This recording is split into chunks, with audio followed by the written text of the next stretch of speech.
ओम शांति। टिटी मुरलीधारे का 17/ब/2024 मीठा मीठा बाप दादा चवंदा मीठे मीठे ॿार पावन ठहिण लाइ हिकु बाप जी यादि जो बल ॿियो आहे सजाए पावन ठहिण लाइ हिकु आहे यादि जो बल ॿियो आहे सजाइण जो बल। तव्हांखे यादि जे बल सां पावन ठही ऊच पद पाइणो आहे। प्रश्न आहे बाप रूहानी सर्जन आहे उहो तव्हांखे कहिड़ो धीरज ॾींदो आहे। उत्तर आहे जीअं उहो सर्जन रोगी खे धीरज ॾींदा आहिनि की हाणे बीमारी ठीकु थी वेंदी, ईअं रूहानी सर्जन बि तव्हां ॿारनि खे धीरज ॾींदा आहिनि। ॿार त माया जी बीमारी सां घबरायो न, सर्जन दवा ॾियनि था त इहे बीमारियूं सभु ॿाहिरि निकिरंदियूं। जो ख़्यालात अज्ञान में बि न ईंदा हुया उहे ईंदा, हाणे त सभु ख़तमु थी विया न। लेकिन तव्हांखे सभु सहन करिणो पवंदो आहे, थोरी महिनत करो। तव्हांजा हाणे सुख जा ॾींहं आया की आया, असांजा त अची विया आहिनि। हाणे असांखे ॿियनि खे इन सां कढी करे उन्हनि खे बि सुख जा ॾींहंनि में उन्हनि जे जीवन में बि सुख जा ॾींहं लाइणा आहिनि। त बाबा चवनि था कि हाणे असांजा सुख जा ॾींहं आया की आया। ओम शांति। बेहद जो बाप सभी ॿारनि खे सम्झाईंदो आहे। तव्हां सभिनि खे पैगाम पहुचाइणो आहे कि हाणे बाप आयल आहिनि। बाप धीरज ॾियनि था, श्री भक्ति मार्ग में सॾु कंदा आहिनि, बाबा अचो लिबरेट करो, दुखनि सां छुड़ायो। त बाप धीरज ॾींदा आहिनि। बाक़ी थोरो रोज़ आहे, कोई जी बीमारी छुटण ते हूंदी आहे त चईंदा आहिनि न हाणे ठीकु थी वेंदा। ॿार बि सम्झंदा आहिनि कि हाणे छीछी दुनिया में बाक़ी थोरा रोज़ आहियूं, पोइ असां पंहिंजी नई दुनिया में वेंदासीं। उन जे लाइ असांखे लाइक़ु ठहिणो आहे, पोइ कोई बि रोग आदि बि असांखे न सताईंदो। बाप धीरज ॾेई करे चईंदा आहिनि थोरी महिनत करो। ॿियो कोई न आहे जो ईअं धीरज ॾिए असांखे। तव्हां ई तमो प्रधान थिया आहियो न, हाणे बाप आया आहिनि तव्हांखे वरी सतो प्रधान ठाहिण लाइ। हाणे सभी आत्मायूं पवित्र ठही वेंदियूं, कोई योग बल सां, कोई सजाइण जे बल सां। सजाइण जो बि भल आहे न, सजाइण सां जो पवित्र ठहींदा उन्हनि जो पद घटि थी वेंदो।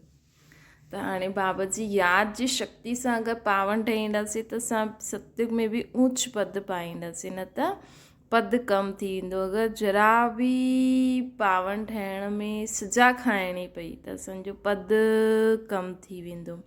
तव्हां ॿारनि खे श्रीमत मिलंदी आहे, बाप चईंदा आहिनि मामिकम यादि करो, तव्हांजा सभु पाप भस्म थी वेंदा। अगरि यादि न कंदव त पाप 100 गुणा थी वेंदा। छो जी पाप आत्मा ठही तव्हां मुंहिंजी निंदा कराईंदव। मनुष्य चईंदा आहिनि इन्हनि खे ईश्वर अहिड़ी मत ॾींदा आहिनि जो आसरी चलन ॾेखारींदा आहिनि। पोइ मनुष्य अगरि असां चईंदासीं कि असांखे भॻवानु पढ़ाईंदा, असांजो व्यवहार ठीकु न थियो त चईंदा आहिनि इन्हनि खे ईश्वर अहिड़ी मत ॾींदा आहिनि जो आसरी चलन ॾेखारींदा आहिनि। लाही चाढ़ी उतार चढ़ाव बि थींदो आहे न। ॿार हार बि खाईंदा आहिनि, सटा ॿार बि हार खाईंदा आहिनि जो पाप कटंदा ई न आहिनि, पोइ भोगणो बि पवंदो आहे। त बाबा चवनि था पाप करे करे तव्हां मुंहिंजी निंदा कराईंदा आहियो। चईंदा न भॻवानु हिननि खे सेखारींदो आहे।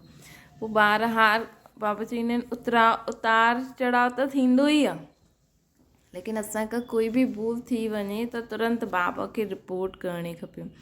सुठा ॿार बि हार खाई वठंदा आहिनि जो पाप कटंदा ई न आहिनि, पोइ भोगणी पवंदी आहे। इहे ॾाढी छीछी दुनिया आहे, हिन में सभु कुझु थींदो रहंदो आहे। बाप खे सॾु ई कंदा आहिनि कि बाबा अची करे असांखे भविष्य नई दुनिया जे लाइ रास्तो ॿुधायो।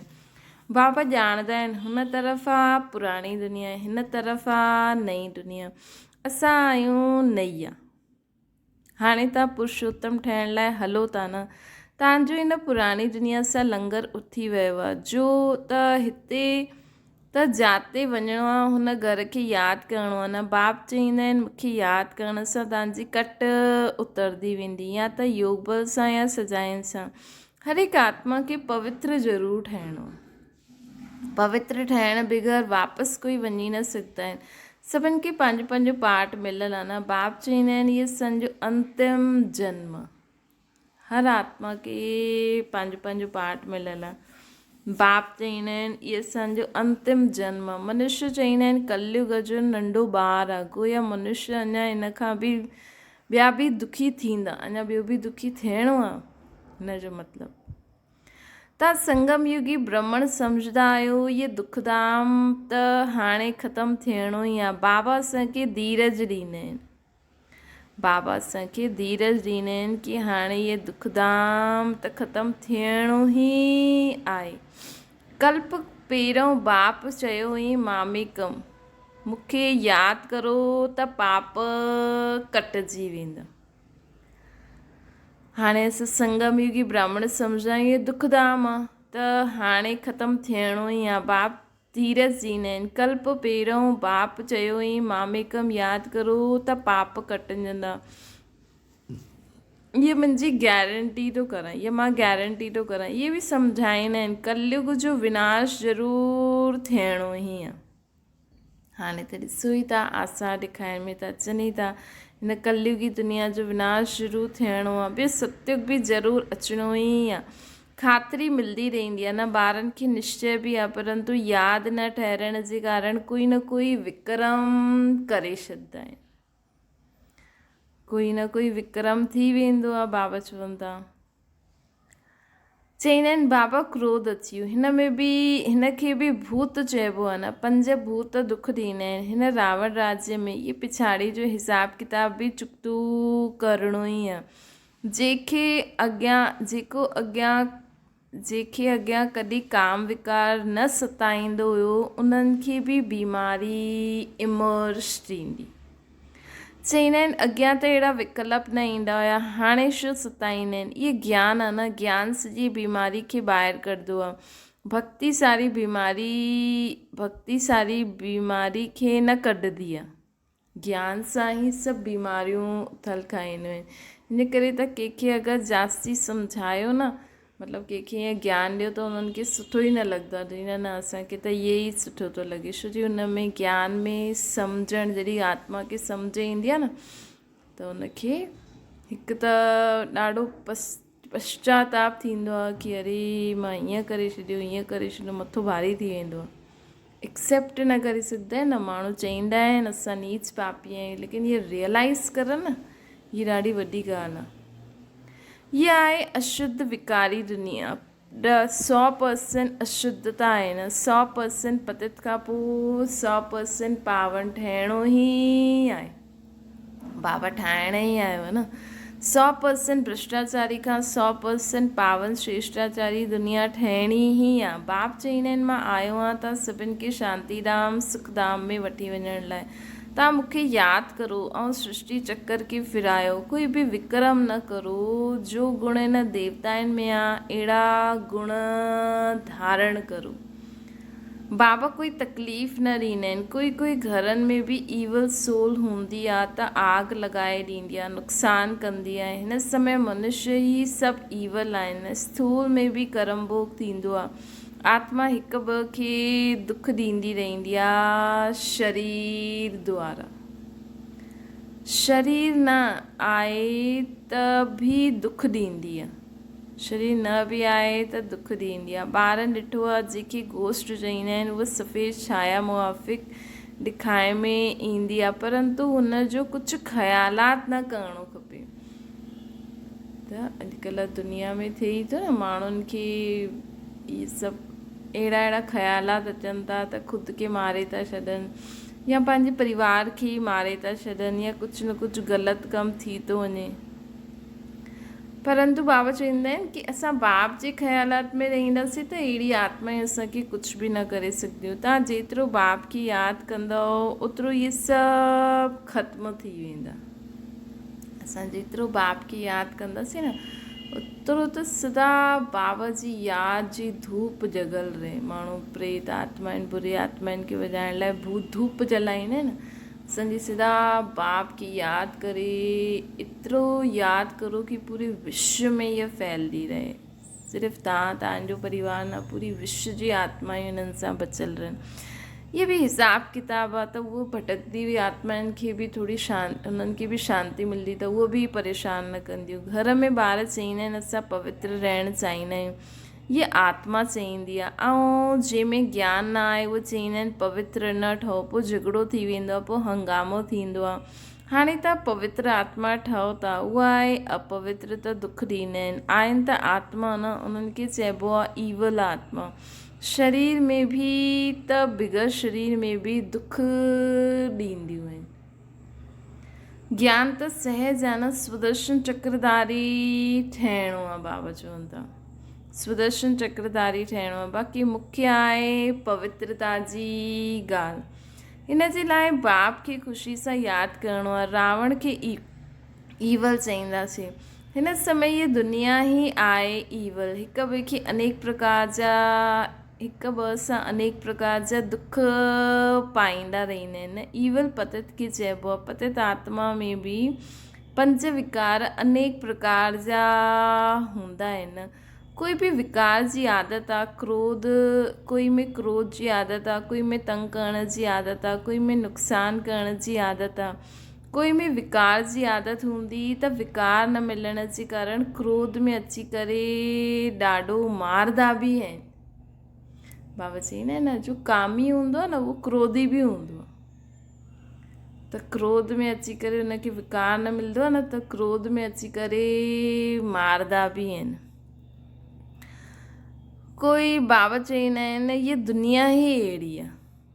बाबा चईंदा आहिनि उहो भटकदी हुई आत्मायूं त उन्हनि खे त असां भॼाए बि सघंदा आहियूं, लेकिन इहे काम क्रोध लोभ मोह अहंकार त सिवाय पाप जी यादि सां, सिवाय बाप जी शक्ति सां दुनिया मां वञी न सघंदा आहिनि। त बाबा चवंदा आहिनि कि ये दुनिया ई अहिड़ी आहे। त बाप अची करे धीरज ॾींदा आहिनि, हे आत्मायूं ॿार धीरज ज़रो, मूंखे यादि करो, दैवी गुण बि धारण करो। ईअं बि न चईंदा आहिनि कि धंधो आदि न करो। जीअं मिलिट्री वारनि खे लड़ाई में वञिणो पवंदो आहे त उन्हनि खे चइबो आहे न शिव बाबा जी यादि में रहो। गीता जा अक्षर खे उठायो आहे, उहो सम्झंदा आहिनि कि असां युद्ध जे मैदान ते मरंदासीं त स्वर्ग में वेंदासीं, इन करे ख़ुशी सां लड़ाई ते वेंदा आहिनि। परंतु उहा त ॻाल्हि न आहे। हाणे बाबा चईंदा आहिनि त स्वर्ग में वञी सघंदा आहियो, सिर्फ़ु शिव बाबा खे यादि करो। छोजी शिव बाबा ई त उहा दुनिया ठाहिनि था, त उहा दुनिया ठाहिण वारे सां त कनेक्शन जोड़णो पए न। या त हिकु शिव बाबा खे ई करिणो आहे न, त स्वर्ग में ज़रूरु वेंदासीं। या त हिकु शिव बाबा खे ई करिणो आहे त स्वर्ग में ज़रूरु वेंदासीं। जो बि ईंदा आहिनि भल पोइ बि अची करे पतित ठहींदा त बि स्वर्ग में ज़रूरु ईंदा। जो बि ईंदा आहिनि भल पोइ वञी करे वापसि पतित ठही वेंदा। वापसि अगरि कोई पतित बि ठही वञे त बि उहो स्वर्ग में ज़रूरु ईंदा। सजायूं खाई करे पावन ठही करे पोइ बि ईंदा ज़रूरु। बाप रहमदिल आहे न, बाप सम्झाईंदा आहिनि कोई विक्रम न करो त विक्रमाजीत ठही वेंदो। बाबा चईंदा आहिनि कोई विक्रम न करो त विक्रमाजीत ठही वेंदो। इहे लक्ष्मी नारायण विक्रमाजीत आहिनि न, पोइ रावण राज्य में विक्रमी थी वेंदा आहिनि। विक्रम संवत शुरू थींदो आहे, मनुष्य खे त कुझु बि न पतो आहे। तव्हां ॿार हाणे ॼाणंदा आहियो इहे लक्ष्मी नारायण विक्रमाजीत ठहिया। चईंदा विक्रमाजीत नंबर 1, पोइ 2500 वर्ष पोइ विक्रमी संवत शुरू थींदो आहे। विक्रमाजीत नंबर 1, पोइ 2500 वर्ष खां पोइ विक्रम संवत शुरू थी वेंदो आहे। 2500 वर्ष विक्रमाजीत संवत हलंदो, पोइ 2500 वर्ष विक्रम संवत शुरू थी वेंदो। मोहजीत राजा जी कहानी आहे न, बाप चईंदा आहिनि नष्टो मोहाठ। मामिकम यादि करो त पाप कटंदा। जो 2500 वर्ष पाप थिया उहो 50-60 वर्ष में तव्हां स्वयं खे सतो प्रदान। जो 2500 वर्ष पाप थिया उहो 50-60 वर्ष में तव्हां स्वयं खे सतो प्रदान ठाहे सघंदव। मतिलबु 2500 साल असांजो पाप कया, उहो हाणे 50 साल अगरि असां बाबा जे ज्ञान में सुठी रीति हलूं त सतो प्रदान ठाहे सघंदा। अगरि योग बल न हूंदो त पोइ पुठियां नंबर पुठियां थी वेंदो। माला त ॾाढी वॾी आहे न, भारत जी माला त ख़ासि आहे, जिते सॼो खेल ठहियलु आहे। इन में मुख्य आहे ई यादि जी यात्रा, कोई ॿियो कोई तकलीफ़ न आहे। भक्तनि में त भक्ति में त अनेकनि जो बुद्धि योग, अनेकनि सां बुद्धि योग लॻाईंदा आहिनि। इहे सभु रचना आहे। ॾिसो किथे भल माण्हू यादि करनि था शिव खे, पर किथे उन्हनि जी भक्ति शिव जे नाम सां किथे किथे अटकी थी वञे। असां बि सेम शिव बाबा खे यादि था करूं नाम, लेकिन असां यथार्थ नाम रूप उनजी यथार्थ स्थान ते यादि था करूं त प्राप्ति ज़्यादा आहे। त भक्ति में त माण्हुनि भॻवान जा अनेक नाम रूप ठाहे छॾिया आहिनि, त उन्हनि जी अनेक तरफ़ बुद्धि भटकंदी आहे, बुद्धि योग लॻंदो आहे। बाबा चवनि था उहो त सभु पंहिंजी रचना आहिनि। चलो ठीकु आहे, उहो बि अगरि शिव बाबा त सम्झो कंहिंजो गुरू आहे, उहो शिव खे मञंदा आहिनि, त उहा शिव खे मञंदा, पोइ शिव जो नाम रटंदा, लेकिन पंहिंजे गुरू जो मूर्ति यादि ईंदी, उनजे गुरू खे पंहिंजे गुरू जी, उनजे गुरू खे पंहिंजे गुरू जी, उहो अलाए कहिड़ो गुरू नंबर वारो हूंदो, उनखे बि यथार्थ शिव बाबा जो परिचय न हूंदो।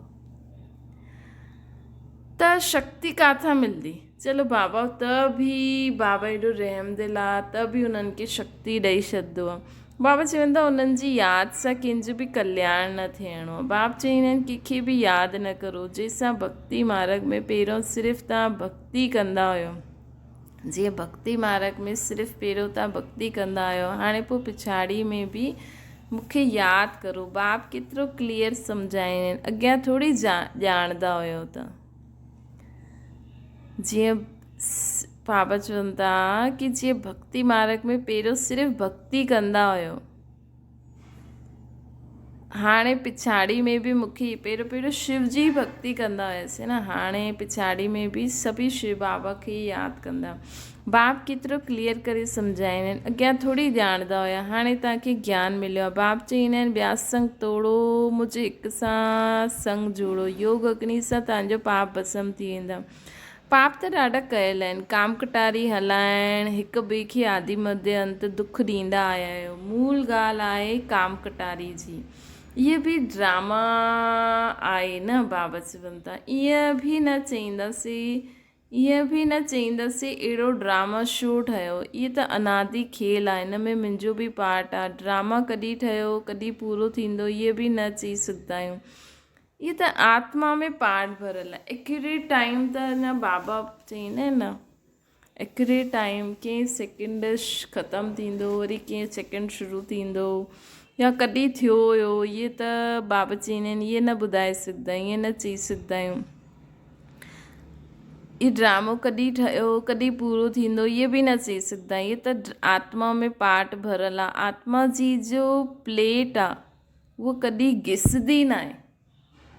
नई आत्मा में जी प्लेट में सुठी चीज़ पोइ उहो ख़राबु थी वेंदी आहे, लेकिन उहो घिसंदी न आहे। आत्मा अविनाशी आहे, उन में पार्ट बि अविनाशी आहे न।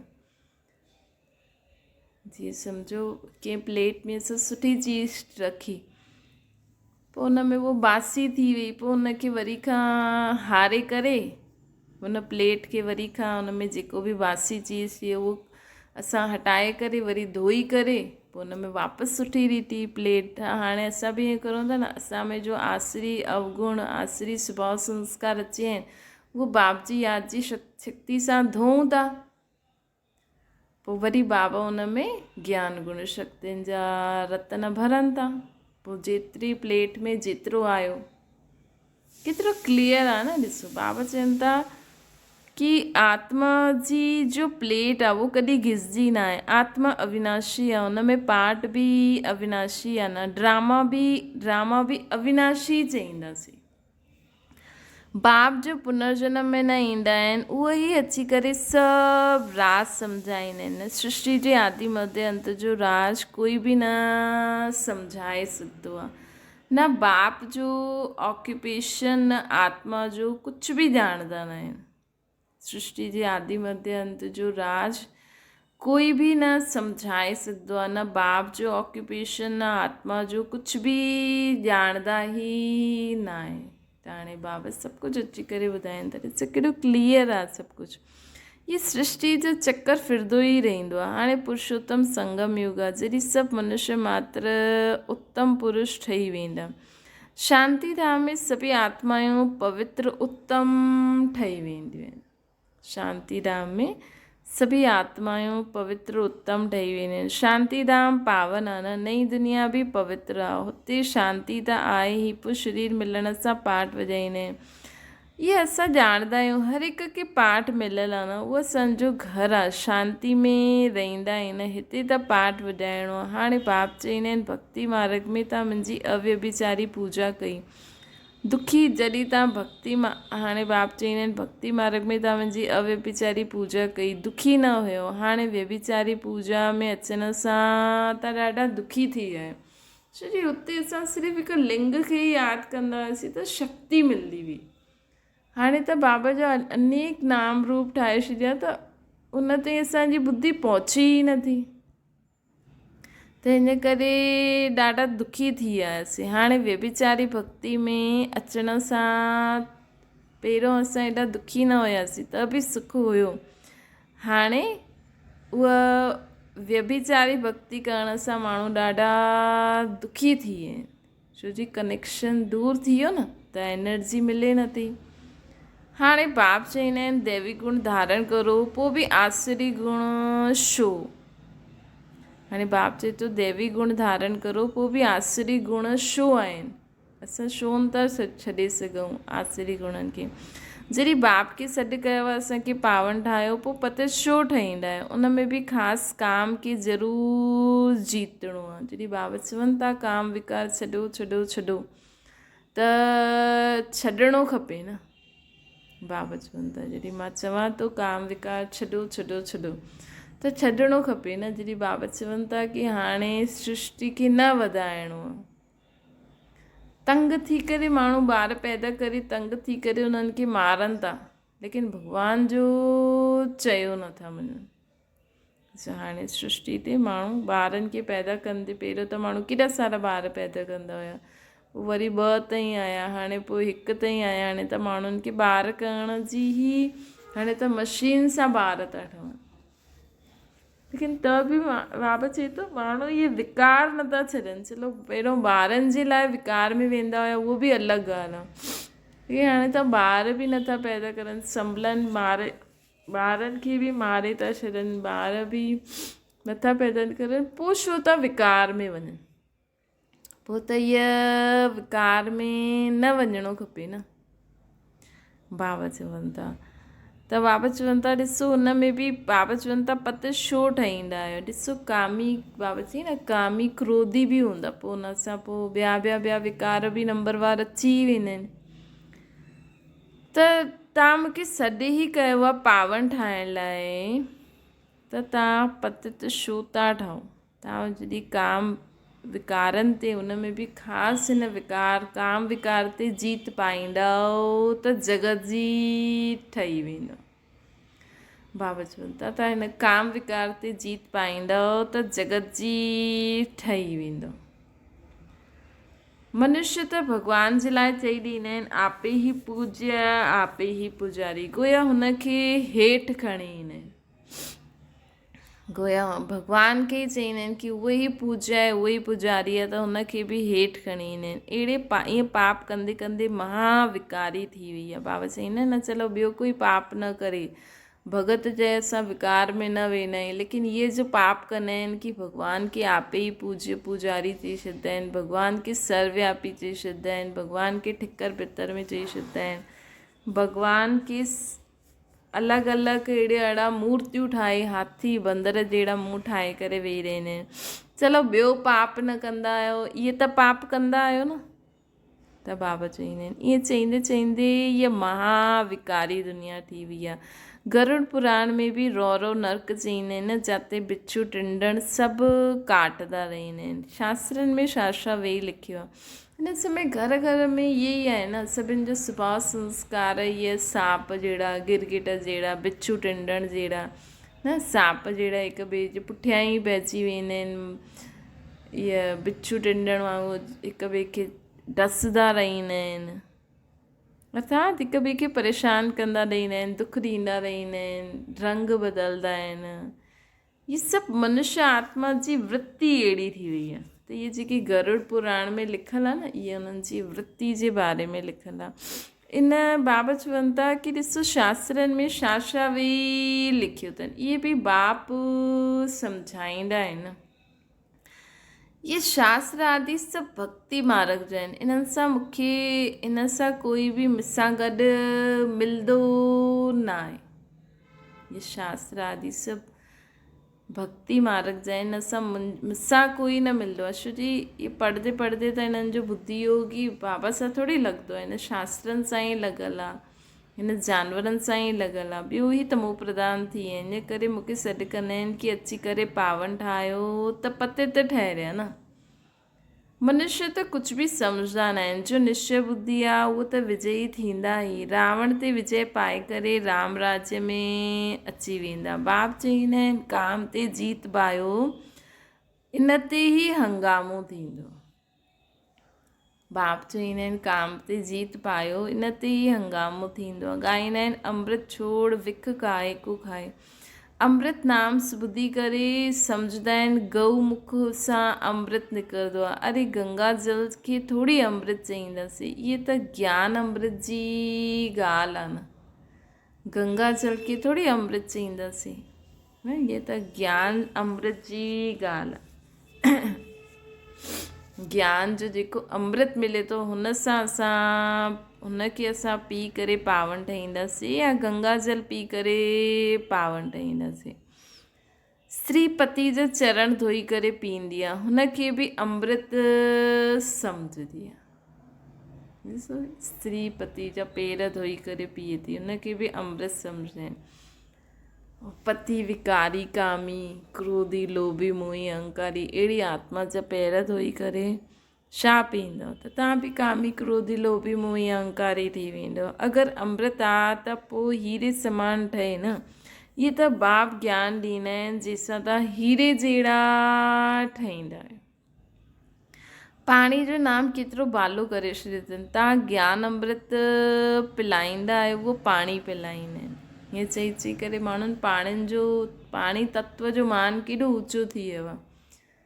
तो घड़ी घड़ी पाणी में सनानु करणु, घड़ी घड़ी पाणी में पूजा कंदा आहिनि, पोइ पाणी में ई कचिरो विझंदा रहंदा आहिनि। त ब्राह्मणनि जो कंहिंखे बि पतो न आहे, उहो कौरव पांडव चईंदा आहिनि, परंतु पांडवनि खे ब्राह्मण थोरी सम्झंदा आहिनि। गीता में अहिड़ा अक्षर ई न आहिनि जो पांडव खे ब्राह्मण सम्झनि।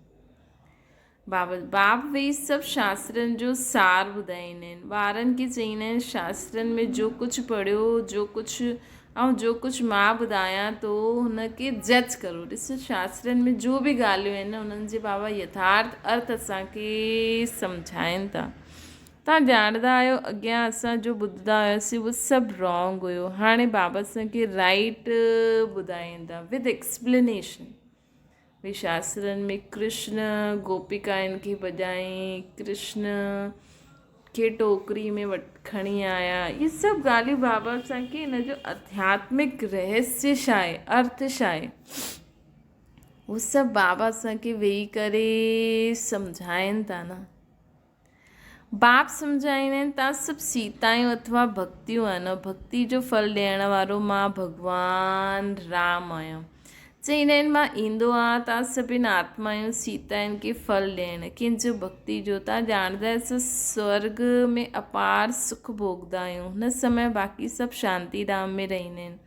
शांति त मिलंदी आहे न, हुते विश्व में सुख शांति पवित्रता सभु कुझु हूंदो। तव्हां सम्झाईंदा आहियो जबकि विश्व में हिकु धर्म हुयो तॾहिं ई शांति हुई। पोइ बि सम्झंदा न आहिनि। ठहिरंदो कोई मुश्किल आहे, पिछाड़ी में ॾाढा ईंदा, वेंदा किथे? इहे हिकु ई अटी आहे न। जीअं दुकानदार जी चीज़ सुठी लॻंदी आहे त दाम हिकु ई हूंदो आहे, त पहिरियों त भले वठंदा रहनि पोइ न करनि की ॾाढो महांगो आहे। पोइ बि चीज़ एॾी सुठी हूंदी आहे क्वालिटी वारी कि वापसि हुन वटि वेंदा ई आहिनि वठण लाइ। इहे त शिव बाबा जी हट्टी आहे, उहो त निराकार आहे। ब्रह्मा बि ज़रूरु खपे। तव्हां कहलाईंदा आहियो ब्रह्म कुमार कुमारियूं। शिव कुमार त न कहलाईंदा आहियूं न, ब्राह्मण बि ज़रूरु खपनि जो ख़ुदि पवित्र ठही करे बाबा जो ज्ञान पूरे विश्व में आत्माउनि खे ॾींदा रहनि। त ब्राह्मण बि ज़रूरु खपनि न। ब्राह्मण अर्थात जो आत्माऊं बाबा जी मथे हली करे बाबा समान पावन ठहिनि। बाबा त एवर प्योर आहे, लेकिन हाणे त असां बाबा समान पावर ठही करे बाबा जीअं सर्विस कई ब्रह्मा तन में अची करे, त हाणे असां सभिनि आत्माउनि खे बि पावन ठाहियूं। त जेका बाबा जी श्रीमत यथार्थ हली करे ज्ञान युग जी धारणा करे ॿियनि खे ॿुधाईंदा आहिनि, उन्हनि खे ब्राह्मण चइबो आहे। पक्का ब्राह्मण बि हूंदा आहिनि, फुल कास्ट ब्राह्मण ऐं हाफ कास्ट ब्राह्मण। तॾहिं त हाणे शिव बाबा ऐं ब्रह्मा बाबा रिटायर थी विया न, अञा आहिनि, लेकिन हाणे पंहिंजो कमु जो शिव बाबा ब्रह्मा बाबा जे तन में अची करे कंदा, हाणे उहो ॿार ॿियनि खे करे ॾेखारीनि था। त पहिरियों हिकु ब्रह्मा बाबा द्वारा, हाणे त केॾी सारी आत्माऊं बाबा जी तयारु थी वियूं आहिनि जो पूरे विश्व में ज्ञान गंगायूं ठही करे सभिनि खे ज्ञान ॾेई पावन थी ठाहिनि। ब्राह्मण ठहिण बग़ैर पोइ उहो ई वञी करे देवता ठहींदियूं। अच्छा, मीठे मीठे सिकी लॾे ॿारनि प्रति माता पिता बाप दादा जो यादि प्यार ऐं गुड मॉर्निंग। रूहानी बाप जी सभिनि रूहानी ॿारनि खे नमस्ते। असांजी बि रूहानी माता पिता बाप दादा खे यादि प्यार गुड मॉर्निंग ऐं नमस्ते। धारणा जे लाइ मुख्य सार, देवताउनि जहिड़ो गुण स्वयं में धारण करिणो आहे। अंदरि जो बि ईवल संस्कार आहिनि, क्रोध आदि जी आदत, हुनखे छॾिणो आहे। विक्रमाजीत ठहिणो आहे, हिन जे लाइ हाणे कोई बि विक्रम न करिणो आहे, बाबा चवनि था। ॿियो आहे, हीरे समान श्रेष्ठ थियण लाइ ज्ञान अमृत पीअणो आहे ऐं सर्व खे पीआरणो आहे। काम विकार ते संपूर्ण विजय पाइणी आहे। काम विकार ते संपूर्ण विजय पाइणी आहे। स्वयं खे सतो प्रधान अवश्य ठाहिणो आहे। यादि जे बल सां सभु पुराणो हिसाब किताब चुकतू करिणो आहे। हिकदमि स्वतंत्र आत्मा ठहिणो आहे, ख़ुदि बि ठहिणो आहे, सर्व खे बि ठाहिणो आहे। स्वतंत्र आत्मा, सभिनि सां हिसाब किताब चुकतू, हिकदमि सतो प्रधान। बाबा चई न, आत्मा हिकु प्लेट आहे जो घिसिजी न आहे। हाणे असांजी आत्मा रूपी प्लेट हिकदमि स्वच्छ, दैवी गुण संपन्न। वरदान, बुद्धि खे मुंहिंजेपन जे फेरे सां कढी उलझननि सां मुक्त रहण वारा न्यारा ऐं ट्रस्टी ठहो। जॾहिं बुद्धि किथे बि उलझन में ईंदी आहे त सम्झी वठो कोई न कोई मुंहिंजोपन आहे। जिते मुंहिंजो ईंदो आहे हुते बुद्धि जो फेरो थी वेंदो आहे। जॾहिं बुद्धि में कोई न कोई प्रकार जी उलझन थींदी आहे, छा करूं, कीअं करूं, हीअं न हीअं करो। बाबा त हर हिकु ॻाल्हि जे लाइ मत ॾिनी अथई न, त बाबा जो सभु कुझु सम्झासीं त हुन ई मत जे हिसाब सां कंदासीं। पोइ मुंहिंजो तुंहिंजो ख़तमु, गृहस्थी ठही करे सोचण में गड़बड़ थी वेंदी आहे। इन करे बिल्कुलु न्यारा ट्रस्टी थी वेंदी। ये मुंहिंजोपन, मुंहिंजो नाम ख़राबु थींदो, मुंहिंजी ग्लानी थींदी, ये सोचण ई उलझन आहे। हीअं कंदासीं त हीअं थी वेंदो, हीअं कंदासीं। बाबा जी जो श्रीमत आहे उहो करे ॾियो, पोइ रिस्पॉन्सिबल बाबा आहे। पोइ जेतिरो सुलझाइण जी कोशिशि कंदा ओतिरो उलझंदा ई रहंदा। हिन करे ट्रस्टी ठही हिन उलझननि सां मुक्त थी वञो। भॻवान जा ॿार कॾहिं उलझननि में न ईंदा आहिनि। भॻवान जा ॿार कॾहिं उलझन में न ईंदा आहिनि। स्लोगन आहे, वॾे बाप जा ॿार आहियो, हिन करे न नंढी दिलि करो, न नंढी ॻाल्हियुनि सां घबरायो। वॾे बाबा जा असां ॿार आहियूं, हिन करे न नंढी दिलि करो, न नंढी ॻाल्हियुनि सां घबरायो। अच्छा, ओम शांति। बाबा खे यादि करो।